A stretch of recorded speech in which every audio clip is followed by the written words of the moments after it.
ఉగాది పర్వదినాల కడపలోని తిరుమల తొలి గడప దేవుని కడపలోని శ్రీ లక్ష్మీ వెంకటేశ్వర స్వామి ఆలయంలో ముస్లిం మహిళలు ప్రత్యేక పూజలు చేశారు.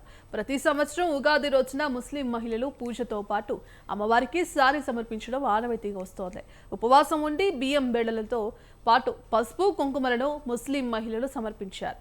శ్రీ వెంకటేశ్వర స్వామిని తమ అల్లుడిగా కొలుస్తామని ముస్లింలు చెప్తారు. తిరుమల వెళ్లలేని భక్తులు దేవుని కడపలోని వెంకటేశ్వర స్వామిని దర్శనం చేసుకుంటారు.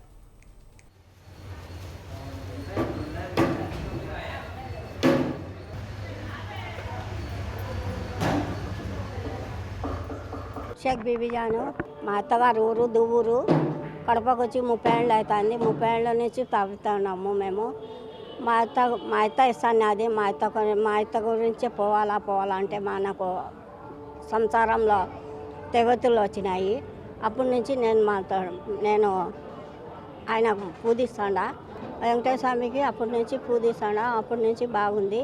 మా అల్వేలి మంగమ్మకు వాళ్ళ బీబీ నాంచరమ్మకు పెళ్లి చేసుకున్నాడు అని మా ఇంటి అల్లుడు మనకు చేసే మనకు ఆయన పూజించే మంచిదే అని మన సంసారంలో తెగంపులు లేకుండా బాగుంటారు. కొడుకులు కోడళ్ళు భార్యాభర్తల్లో అందరూ బాగుంటారని మేము ఆయనకు దీవిస్తున్నాము. బత్యం బియ్యము బ్యాళ్ళు కంది బ్యాళ్ళు ఒట్టిమిరకాయలు పచ్చిమిరకాయలు చింతపండు ఉప్పు పసుపు కుంకుమ టెంకాయలు అన్నీ ఇస్తాము. ఒక్క పొద్దు వడ్డీ ఇస్తాం. ఈడ పెడితే ప్రసాదం తినిపోతాం.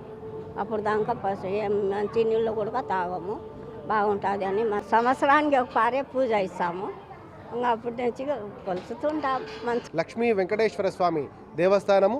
ఇక్కడ ఉన్నటువంటి చరిత్ర ఏమంటే వెనకలు ఉన్నటువంటి ఆంజనేయ స్వామి వారిని త్రేతాయుగంలో రాములు వారు ప్రతిష్ఠ చేశారు. తర్వాత కలియుగంలో మొదటగా కృపాచార్యుల వారు తిరుమల స్వామివారిని వెతుక్కుంటూ ఇక్కడికి వచ్చినప్పుడు ఎక్కడ ఉన్నాడో స్వామివారు తెలియక ఇక్కడ తపస్సు చేసి ఆయన ఆజ్ఞతో హనుమంతుల వారి ముందర వెంకటేశ్వర స్వామివారిని ప్రతిష్ఠ చేయడం జరిగింది. అప్పటి నుంచి కూడా తిరుమలకు వెళ్ళలేని వాళ్ళు ఇక్కడ దర్శనం చేసుకుంటే తిరుమలకు వెళ్ళినటువంటి పుణ్యం వస్తుందని వెంకటేశ్వర స్వామి వారు వరం ఇవ్వడం అనేది జరిగింది ఇక్కడ. అంతేకాకుండా తర్వాత కృపాచార్యుల వారు వెతుక్కుంటూ తిరుమలకి దర్శనం చేసుకొని తిరుమలకు వచ్చేటువంటి భక్తాదులు వచ్చేటప్పుడు కానీ వెళ్ళేటప్పుడు కానీ ఇక్కడ దర్శనం చేసుకుని వెళ్తే వాళ్ళు తిరుమల యాత్ర కంప్లీట్ అయ్యేట్టుగా ఆజ్ఞాపించారు. అప్పటి నుంచి తిరుమలకు వెళ్ళే వాళ్ళు ఇక్కడ దర్శనం చేసుకోకపోవడంగా జరుగుతోంది. తిరుమలకి వెళ్ళలేని వాళ్ళు ఇక్కడ దర్శనం చేసుకుంటారనమాట. అంతేకాకుండా ఇక్కడ ఇంకొక విశేషం ఏమంటే ఉగాది రోజున ఇక్కడంతా కూడా ముస్లిమ్స్ అందరూ కూడా వచ్చి స్వామివారిని దర్శనం చేసుకోవడం జరుగుతుంది. ఎందుకు అంటే ఇక్కడ ఉన్నటువంటి ఆండాల అమ్మవారు అంటే బీబీ నాంచార్ అమ్మవారు వాళ్ళ ఇంటి పాపని ఆమె ఆయన్ని పెళ్లి చేసుకోవడం వల్ల స్వామివారు వాళ్ళ ఇంటి అల్లుడుగా భావించి ఇక్కడికి వచ్చి స్వామివారిని దర్శనం చేసుకొని బియ్యము బత్యము అన్నీ కూడా ఇచ్చిపోవడం జరుగుతుంది. అంతేకాకుండా ఇక్కడ ఏమంటే మన కడప జిల్లాలో ఉన్నటువంటి ముస్లిమ్స్ అందరికి కూడా ఏమంటే వాళ్ళ ఇంట్లో జరిగేటువంటి శుభకార్యాలలో మనం ఏ విధంగా ఇంట్లో దేవతా కార్యం అనేది ఏ విధంగా చేస్తామో అదేవిధంగా వాళ్ళ ఇంట్లో ఏదైనా శుభకార్యం ఉన్నప్పుడు ఇక్కడికి వచ్చి స్వామివారిని వాళ్ళ ఇంటి శుభకార్యానికి ఆహ్వానించి స్వామివారికి బియ్యము బత్యము అంతా కూడా ఇచ్చిపోవడం జరుగుతుంది.